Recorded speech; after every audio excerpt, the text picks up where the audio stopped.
Então, lá, moçada, nós estamos falando então sobre composição do movimento, então módulos 23 e 24. Pessoal, nós temos então na composição do movimento o seguinte: em alguns casos você vai encontrar exercícios onde um corpo ele se encontra sujeito a várias forças ou a vários movimentos, vamos colocar assim, a vários movimentos simultaneamente. Ok? Por exemplo, um cara está andando sobre uma esteira rolante. Então ele anda sobre a esteira, porém essa esteira também tem movimento.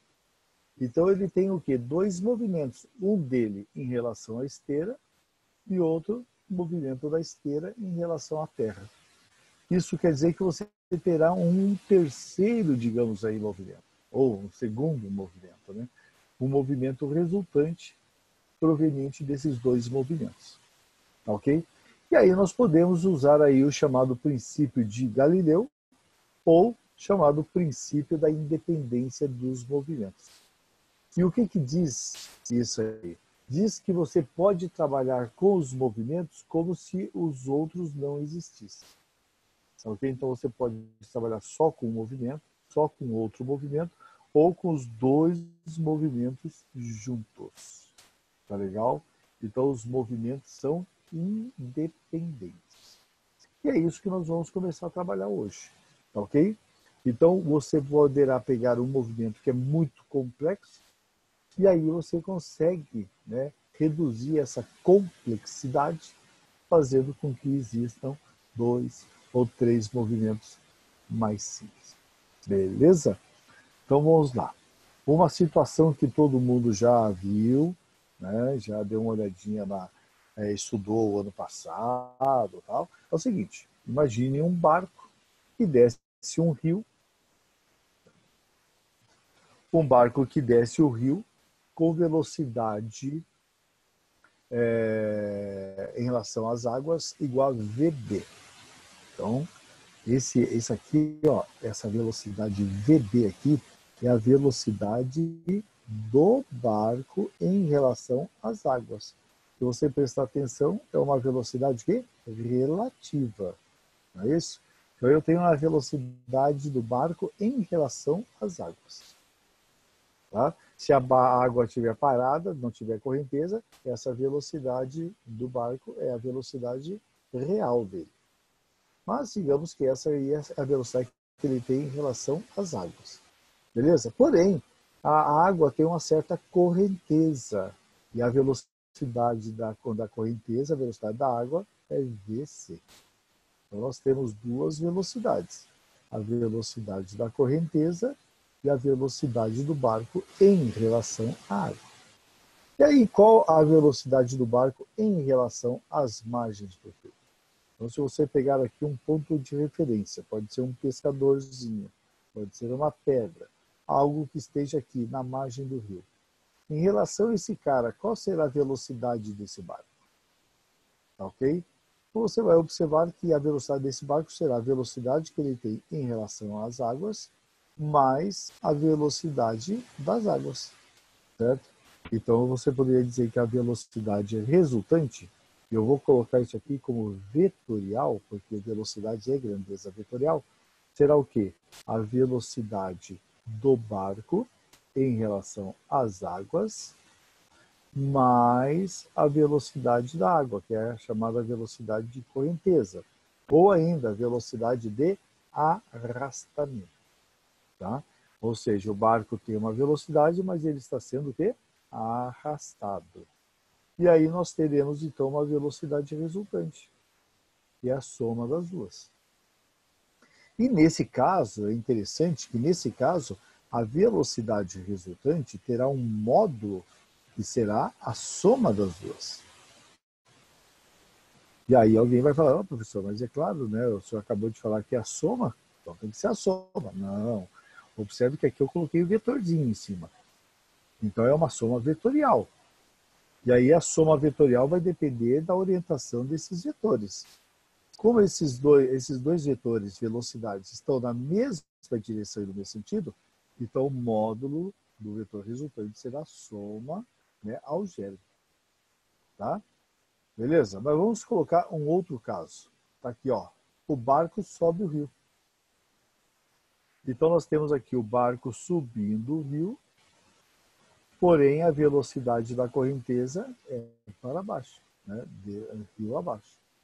Então, aqui eu tenho a velocidade da correnteza e aqui eu tenho a velocidade do barco.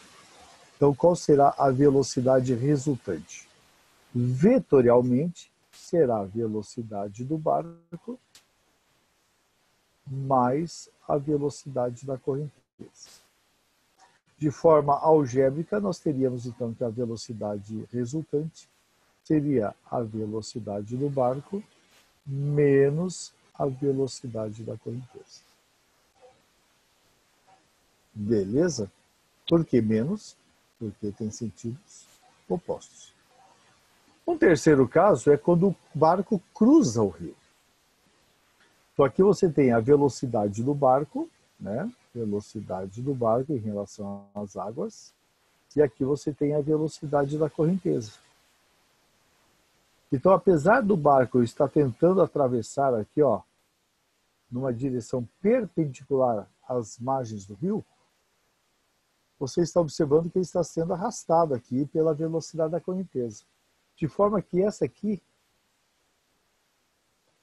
será a velocidade, então, resultante.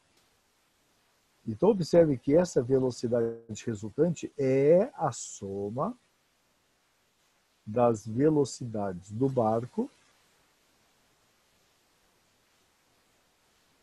e da correnteza. Mas como é que eu vou determinar essa velocidade resultante?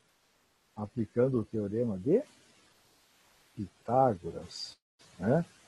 Você lembra que nós falamos sobre isso aí já nas aulas de vetores, tá? Tá ok? Então preste bem atenção no que você tem nos exercícios para que você possa compreender, né, qual, né, a opção, qual é o caminho que você deve seguir na resolução do exercício. Tá legal? Esse caso, por exemplo, é um caso onde nós temos o quê? O menor tempo de travessia. Qual é a situação de menor tempo de travessia, então? Quando a velocidade do barco ocorre numa direção perpendicular às margens do rio. Tá legal? Então vamos lá. Menor tempo.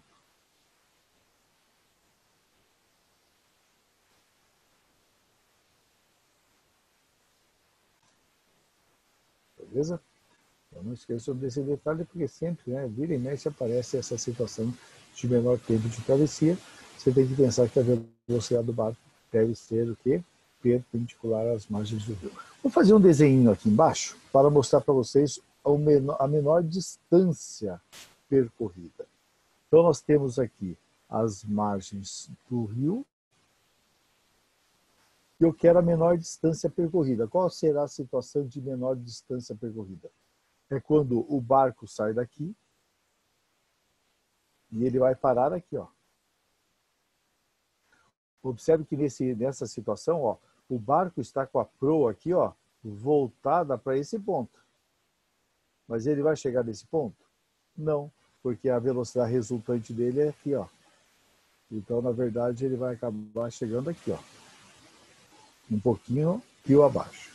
Então, o que acontece? Se eu quero menor distância percorrida, ele tem que ter esta velocidade aqui resultante. Essa aqui será a velocidade resultante. Então, o que acontece? Acontece que ele vai ter que viajar, né? Vai ter que andar com o seu barco um pouquinho mais rio acima. Essa aqui será a velocidade do barco em relação às águas.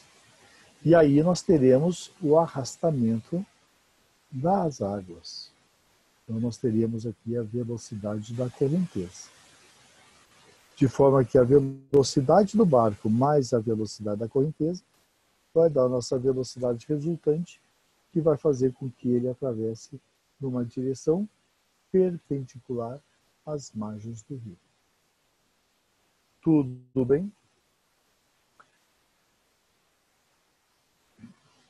Aqui nós temos o metrô lá de São Paulo, onde nós temos aqui uma esteira rolante, né, que pode levar as pessoas de um lado para outro, né, ou aumentando a sua velocidade com a pessoa caminhando em cima dela, ou, né, a pessoa sentada não, desculpa, a pessoa em pé parada, né, deixando a esteira levar essa pessoa, tá ok? Observe que normalmente você anda no mesmo sentido, né? Se você estiver querendo andar sobre a esteira, você vai andar no mesmo sentido que a esteira está andando, você fica mais rápido, né? Dificilmente você vai querer ir lá para o fundo dessa outra esteira aqui, né? Porque cada 2 metros que você vai para frente, você volta 1 metro, né? Por causa do movimento da esteira. Então não adianta, você vai andar nessa aqui. A esteira está indo para lá, você vai para lá, caminhando, então a sua velocidade aumenta. Tudo bem?